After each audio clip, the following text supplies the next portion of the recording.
60대 대표가 차 팔고 시계 팔아서 데뷔시켰더니 인기였자마자 배은망덕으로 대감네.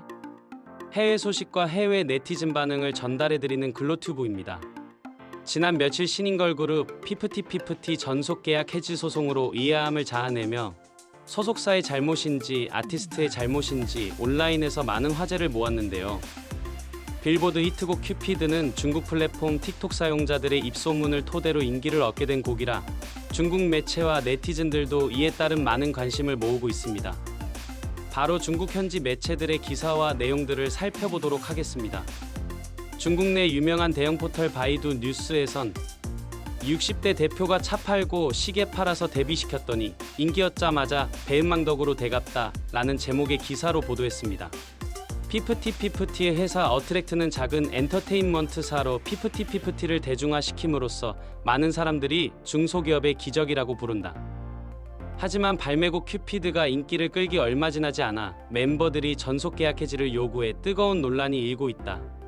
지난 5월 매체와의 인터뷰 내용 중 권홍준 대표와 최승우 경영실장은 당시 자금이 정말 부족하여 저작권협회에 인쇄비를 내지 못하게 되자 대표는 10년 동안 차고 다니던 롤렉스 시계와 자차를 팔았고 데뷔 당시 앨범을 내기까지 어려움이 상당히 있었지만 꼭 발매하게 하고 싶었다 했다.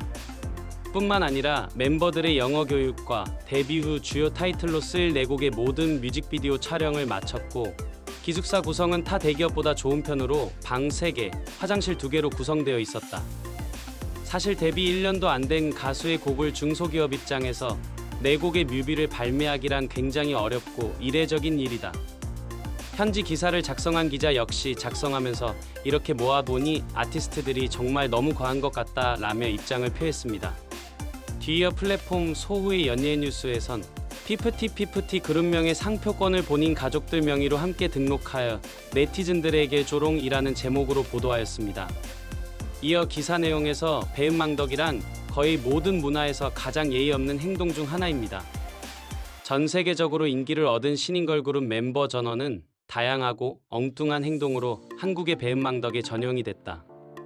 회사 어트랙트는 5월 15일 영문 피프티피프티를 저작권 상표 출원했는데 이후 6월 15일 피프티피프티 한글 저작권 상표 출원을 멤버들과 해당 가족들의 이름으로 신청하였다. 멤버 아란이 아프고 수술이 필요하다는 내용으로 모두 함께 활동을 중단했는데 이 사이 한글 저작권 신청이 완료된 상태였던 거다. 6월 28일 멤버들은 어트랙트 회사를 상대로 건강 상태를 무시, 대금을 받지 못했다는 이유로 전속 계약 해지 소송을 제기했다. 해당 소송 내용이 불거지자 최근 7월 초 4멤버는 어트랙트를 상대로 제기한 2건의 고발 내용이 모두 사실무근이라 했지만 대표의 승인과 협의 없이 워너뮤직 코리아로부터 200억의 멤버들을 바이아웃하려 한 의혹이 불거진 외주 프로듀서 안성일 씨. 이후 워너뮤직 코리아와 어트랙트 대표의 통화 녹음본에서 200억 바이아웃의 내용이 밝혀져 계획된 것이라는 의심들의 확신을 더하고 있다. 고발 내용 중 첫 번째 정산 문제는 피프티피프티는 데뷔한 지 8개월밖에 되지 않았으며 아직 정산의 시기는 오지 않았다. 지난해 데뷔한 타 걸그룹 뉴진스는 이례적으로 데뷔 1년 만에 결산했지만 데뷔 앨범 이후 잇따라 큰 성공을 거뒀고 각 멤버들의 인지도와 인기가 매우 높아 광고도 많이 찍었기에 가능했다.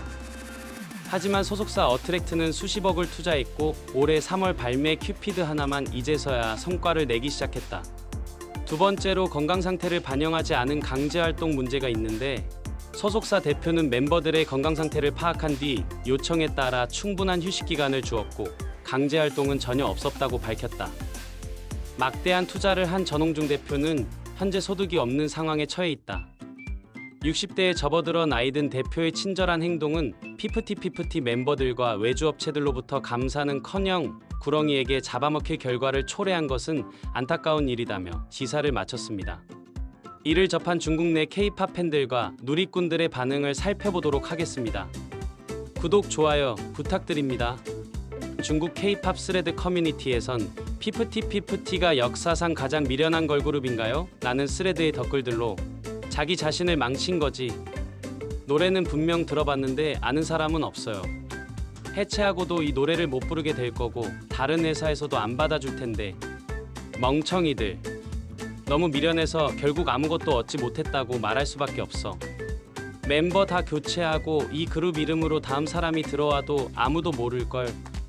왜 어리석은 짓을 하냐? 4명의 바보들아 뭐하는 거냐. 이런 평판에 누가 너희들을 원하니? 처음엔 대표가 너무 나쁘다고 생각했는데 지금 와서 보니 대표분한테 너무 미안하다. 뒤이어 중국 대표 SNS 플랫폼 웨이보 누리꾼들은 노래가 정말 좋은데 안타깝다. 무엇보다 이 그룹의 입소문은 한국에서 끝났다. 큐피드는 롤링과는 사뭇 다르고 역주행시기 당시 브레이브걸스에 비해 이 멤버들은 인지도가 너무 낮다. 정말 욕심이 너무 많다. 글쎄 이 그룹은 그냥 이 정도인 것 같아. 다시 곡을 낼 수 있을지 장담하기 어려워. 인기 없는 가수임은 분명하고 나쁜 짓을 좋아한다. 멤버들보다 노래나 그룹명이 더 유명하다는 얘기라는 건 아닌데 이 멤버들은 도대체 어떻게 전속해지할 자신이 생겼을까? 멤버 이름이 뭔지 아는 사람이 없어. 한번 잘못 밟으면 끝. 평판이 망했으니 유럽과 미국이 호의를 보일지 모르겠다. 호감도 완전 상실. 현재 행태는 아무것도 신경 안 쓰고 끌고 가거나 뭔가 뒷배가 있는 순수한 깡패 같은 느낌이야. 정말 레전드다. 할 말을 잃었다. 노래 너무 좋은데 멤버들 왜 그러지? 이 친구들 너무 어이가 없다. 얘네들 행동을 이해하지 못하겠어. 이런 식으로 계속 인기를 끌 수 있나요? 프로듀서한테 속았다고 하지 마라. 그건 진짜 나쁜 거야. 외국 K-팝 팬들도 실망한 국내 대다수 팬들의 입장과 비슷한 것을 알 수 있습니다. 틀어져 버린 신뢰와 포장이 굉장히 중요한 연예계에서 본인들 손으로 추락시킨 이미지 회복이 가능할지 의문입니다. 오늘은 여기까지 준비했습니다. 시청해주신 여러분들께 감사의 말씀드립니다. 글로튜브였습니다.